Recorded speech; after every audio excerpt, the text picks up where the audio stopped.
Hello and welcome back to Beyond the Brief Business, Life, and Everything in Between. I'm Beth, And I'm Liz. and we are going to be talking about niching and kind of what that looks like, mistakes we see people make, and things we see people do well. So, Exactly. And you know what I felt the other day? I felt really bad for them. It was in one of the virtual assistant groups. They had talked about all their efforts to get a new client and that they were a newbie in the space with virtual assistants and social media. And they were not having any luck finding clients. But then as like kind of the comments went along, they yeah. were looking for a very specific type of client, and it wasn't a type like they didn't have any experience in that field either. Ooh. Okay. I see that a lot. That is something, yeah, I see all the time in those groups where people are starting out and they either don't have any experience at all as a Mhm. VA. And in case anybody doesn't know, we do social media marketing and management, as well as digital marketing. So we do kind of find some of our clients in these little niche groups on Facebook. Um, but back back to the original topic. Um, yeah, they either are just starting out and have no experience as a VA, or they have been a VA for a while and then they don't have any experience in what they're wanting to niche down into. And I see that a lot. I also see a lot where people are just niching down super, super early. Like they're Yes. jumping out of the gate and starting in a very specific kind of business. Mhm. And I feel like that's super detrimental to people. Absolutely, it is because all for niching down, if you know the type of client that you want to go for, like love that for you.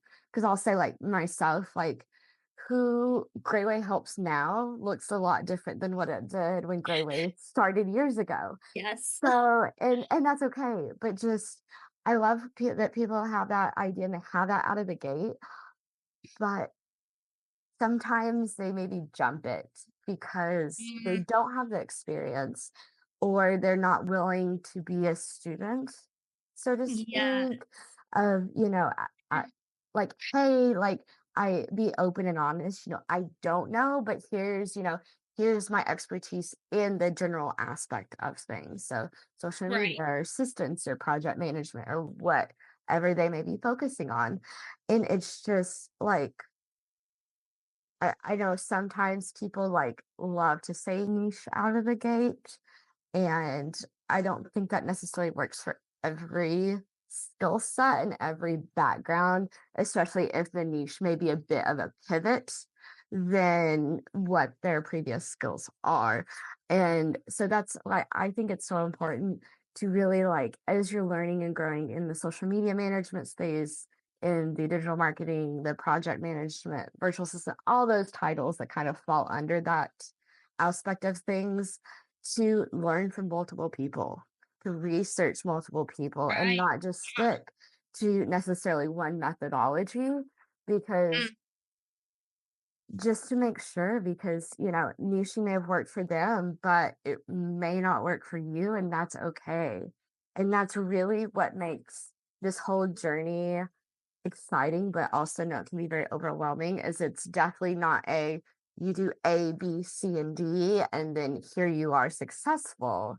You right. It have takes multiple paths. Yeah. So, No, I totally agree with you. I mean, I think I ran into that when I first started with you, where I was doing a bunch of different things and kind of dibble dabbling. Because I started, kind of as your assistant. And then when I decided to take this on full time, kind of came into a bigger role. But I agree. I definitely think that, you know, people don't necessarily want to build up, if that makes sense. They just mhm, want to be successful. They just want to jump right in. And I see a lot of times where, they're frustrated when it's been 3 months and they don't have any clients. And understandably, that is frustrating, absolutely. right? Yes. Especially when you're trying to make money, Hmm. um, and you're trying to build a business. But Also, understanding, hey, yeah, if your niche is not working or you've niched into something that you have no skill set in, you're not going to find clients immediately. And sometimes taking those, what's the best word? Ragtag? Like Yes. the outer skirts of things, sometimes taking on clients that aren't necessarily in your niche, which we've done, aren't necessarily things that you're fascinated in or interested in, is the way to pay the bills, and sometimes that needs to be enough until you're able to kind of hit that golden spot, right? Absolutely.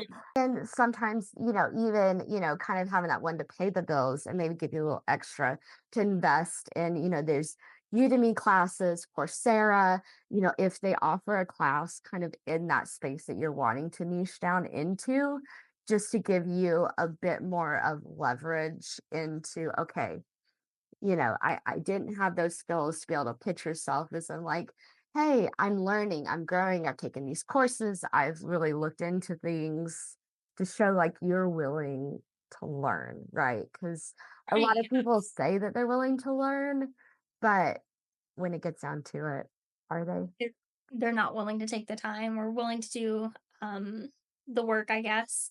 That's no, I absolutely agree. Do you feel like there is that you've seen, just professionally, where there's kind of like a sweet spot for hitting that quote unquote that experience level, whether it be a year, 2 years, 3 years? Have you seen a trend in that as a, professionally? I really think, I mean, from my personal experience, I don't really recommend anybody to get super niche down until at least a year, year and a half of doing the job.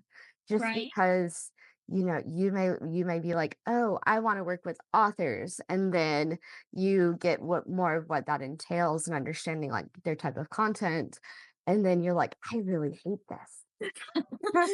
Yes. Hey, I've I've had the opposite effect where, like, we've had a couple of podcasts, a lot of Mhm. podcasts actually.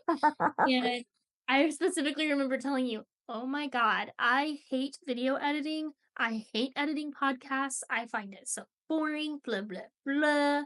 And now it's actually really therapeutic because I found the right tools and I know what works and I'm not frustrated and I'm like, "Oh, this is actually kind of fun. I do enjoy this." Uh, but that, that's a positive, but, like, on the flip Exactly. side, like, again, you make it into something and you hate it, and Yeah. you don't like the process, and it is awful, and you're Yes. not good at it, and Right, and that's okay. that's okay, right? No, that's perfectly acceptable, but I would agree. I think that year mark, um, that's a really good jumping point.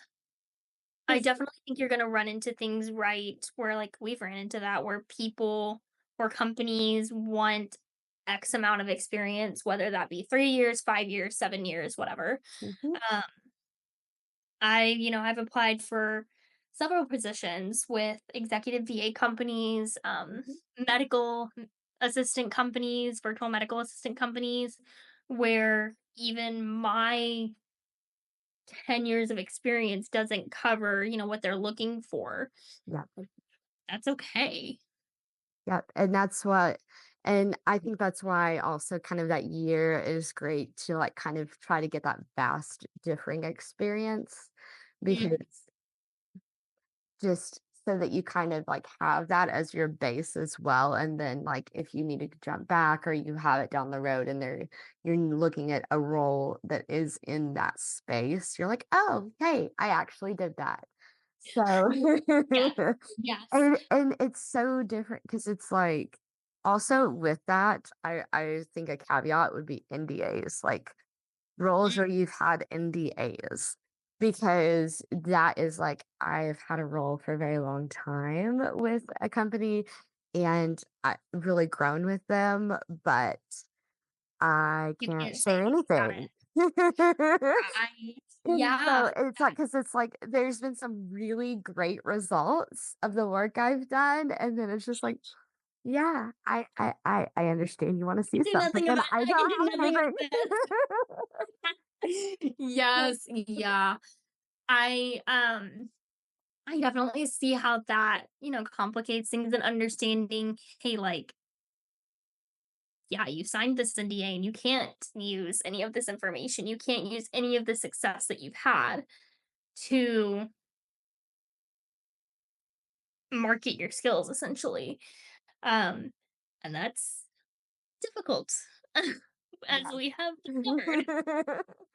Especially when it's a very considerable amount of time. I mean, I have worked with this company for over 5 years, and so, that's such a sizable amount of data and experience and portfolio of results, and you're just kind of like, "I've done it. I promise I've done it." That box. I just can't tell you who it's with. Yes. I can't show you, these analytics, this data. Do you have a particular comment about whether or not like different quote unquote niches, different industries, that's the word I'm looking for. Um Kind of what that looks like in terms of niching down, like, I think of, like, you had the example, like, being an author. There are several different caveats of, like, working with authors, there's the graphic design portion, and there's the marketing portion. Do you feel like it works better for people if they niche down as a whole of getting all of those skills versus, like, niching down to just doing the marketing or just doing the graphic design portions? Do you feel like that helps, or do you feel like it doesn't really matter?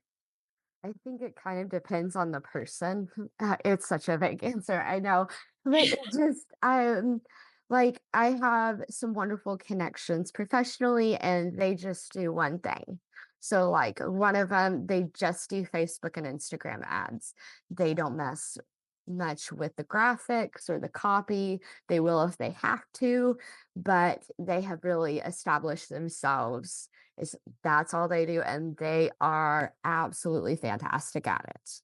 And Right. so I think kind of especially if you're coming in as a newbie, I would suggest really kind of getting the general aspect of things and Mm, then becoming more specialized in time, right? Because also, again, like we said, you may not like it. right. And also, you may see, especially like the market isn't super stable. It is stable and things are growing, but like things change and things shift and the needs, like things are ever changing. I mean, like AI has brought in a lot of like different changes and stuff like that. So, kind of being willing to shift where you see fit and where you have a great skill set. So if Right. you're a newbie, I definitely say kind of like if you have interest in marketing, try to get, 3 or 4 of those pillar skills in marketing Right. first and get proficient in those and then start becoming more specialized. I mean, me personally, I enjoy all aspects and I know I'm not strong in all of them, but definitely like strong enough in those that can perform If at you that need to, level. Yes, if you needed. can. So, but definitely, and then, you go from there and you're like, "Oh, I kind of like doing it all." And, I'll bring on, I'll find great connections with other people that may not do those skills. Right. It's like that I'm not as strong in, or, be like, "Hey, I'm just gonna do this." And then that's awesome, but definitely, that looks different as far as marketing yourself, your rates, and everything else in between with that, because Right. being highly specialized, that becomes a different level of expectation on performance. Right.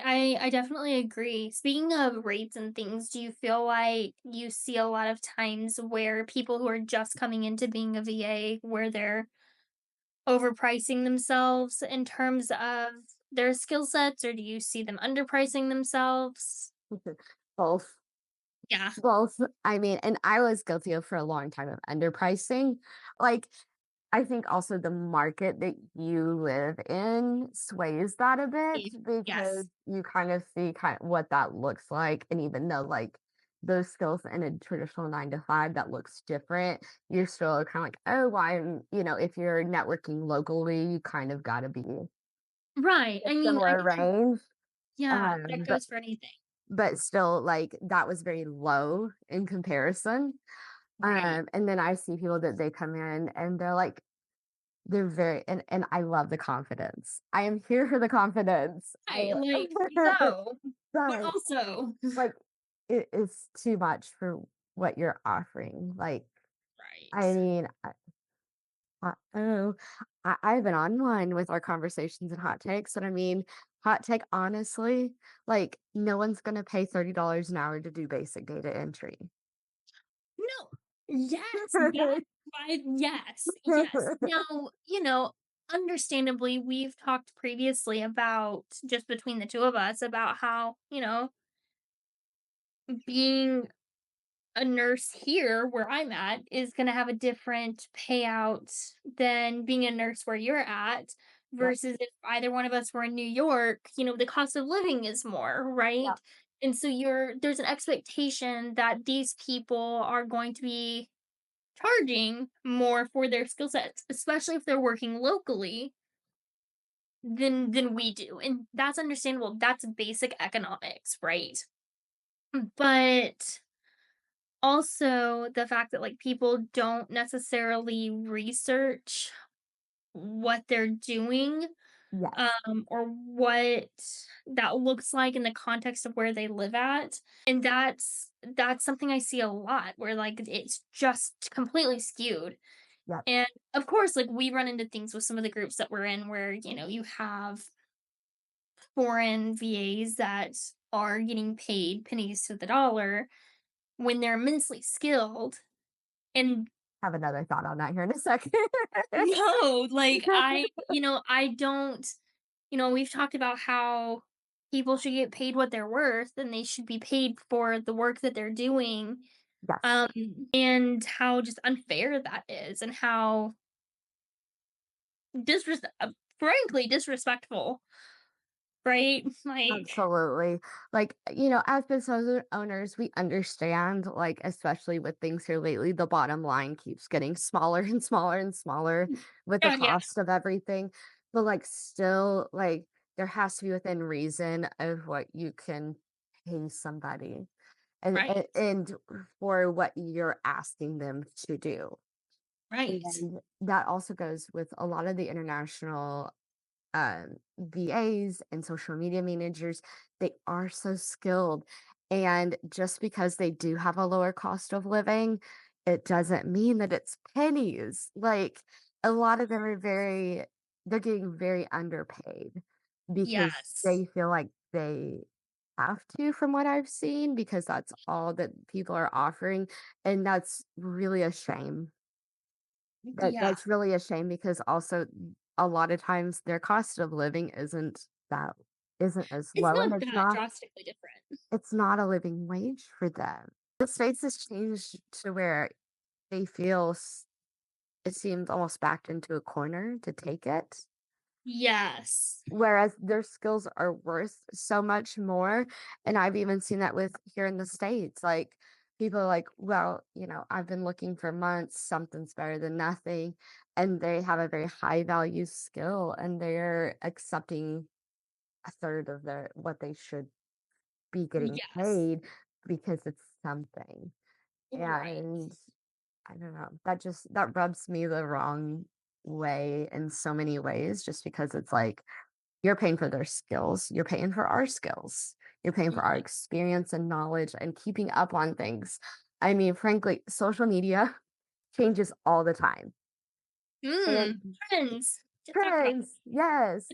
And just the algorithms and what Meta wants to do and X wants to do and TikTok wants to do mm, and all of right. these things. And they're paying for us to keep up with that and to Yes. know what the best practices based on wherever the wind blows that day on that platform, it feels like sometimes.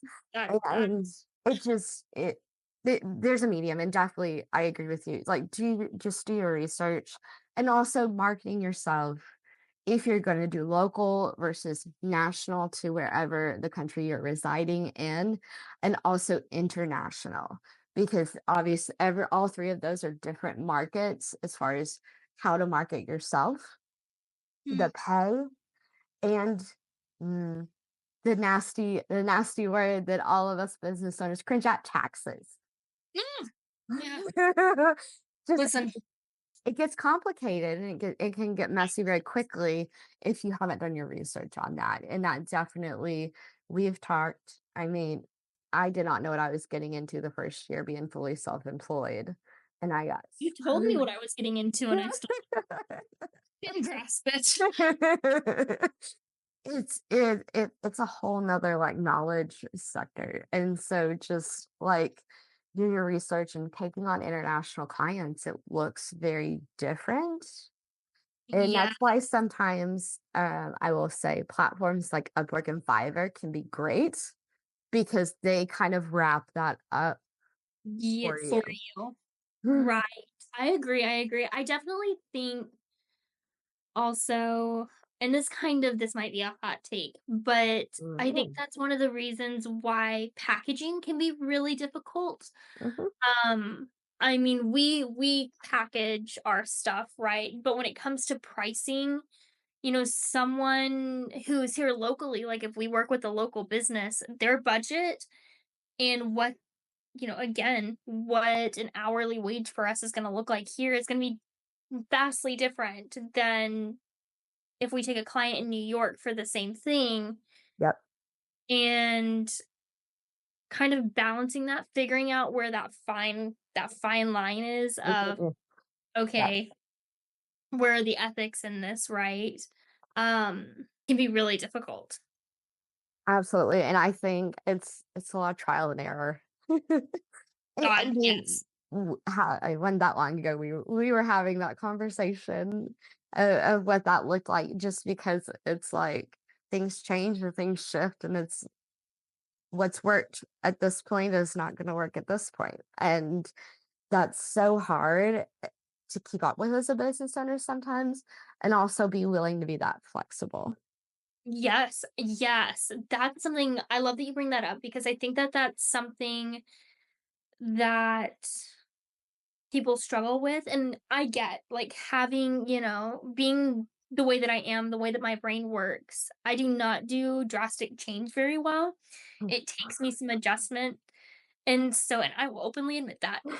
But, having to be flexible and going, "Oh, well, what worked last year isn't working this year because of X, Y, and Z." We've talked about how with it being an election year and everything going on economically, how things are slowing down and what that looks like, and how that impacts what kind of clients we take on and how we adjust our packaging and our pricing and things like that, and how difficult balancing all of that is, right? Yes, Um, and I don't think that people always keep up with that. I think that and again, like, it is difficult, don't get me wrong, like, we've oh yeah, struggled with it. But going or understanding and going, "Hey, okay, I am gonna have to be flexible with this, or I'm gonna have to adjust things to kind of ebb and flow, with what is happening in the world right now," is hard for people. yeah. And I don't think that a lot of people do that, and I think that that's part of also the reason that they struggle to find clients. Exactly. I think one of the great ways to kind of fair things out, keep up with things to the best of your ability online, but the in-person networking. I know some people hate it, but just to really kind of get a gauge on where other business owners are at. I mean, Mm, I've known business owners here lately. I mean, some that are like extremely successful in their market and in their professions. And they're talking about this is the slowest year that they've ever had. And some of them were in business in 2008. So right. it's just like to know that, because also like kind of, in that flexible conversation, your own. self-confidence as a professional in your skills and as a business owner, I'll be the first one to admit I've really struggled with that Mm, because it's like, why aren't things moving? Where things are at, and to know, like, I don't know, sometimes it's nice to have some camaraderie in that with other business owners right. to kind of be like, okay, y'all are struggling to be flexible too. Like, y'all are being flexible. Things aren't, all these other shifts are going on. And to have those open conversations, we all want to brag and say, we're doing great. But like, Right. Well, and I mean, we've talked about how much, here locally, like a lot of my friends that own businesses are struggling. But then, on the flip side, my uncle is thriving and has never been busier. And so, like, yeah, but they're in totally different industries and kind of what that looks like in terms of ebbing, flowing, flexibility, and understanding that, like, okay, yeah, last year at this time, he was struggling and my friends were thriving, and now it's flip-flopped, and that that is economics, that's the economy, that is, the social world, like, that's just kind of how it works, and it adds to the complications of the flexibility on everything as a business. it does. It is hard, like, I don't So know. So, just other business owners, when you're listening to this, just know you're not alone. you're not alone. we, We're we're, all in the same ship. We're all struggling. we are all struggling in one way or another, just with things, and we're all on a floating rock. So after point, why is it so serious? Amen. Amen. Agreed. I definitely think, niching down and doing it too early can be really detrimental, but also having a niche is, helps people find success, but understanding that that takes time, it takes experience and not getting discouraged and understanding the flexibility of owning a business and, the ebbs and flows of what that looks like, knowing you're not alone is so important. So important.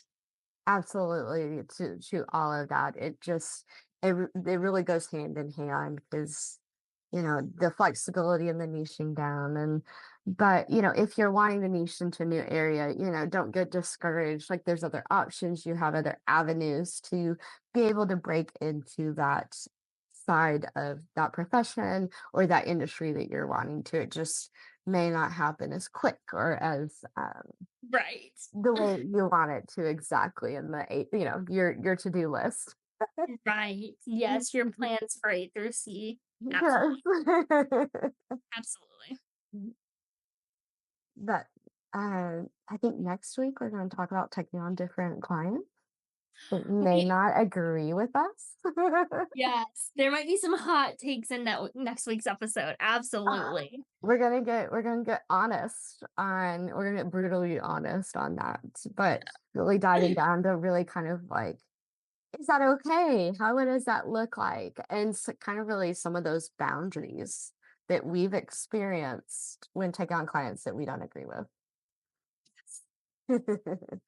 Well, we will see you guys next week.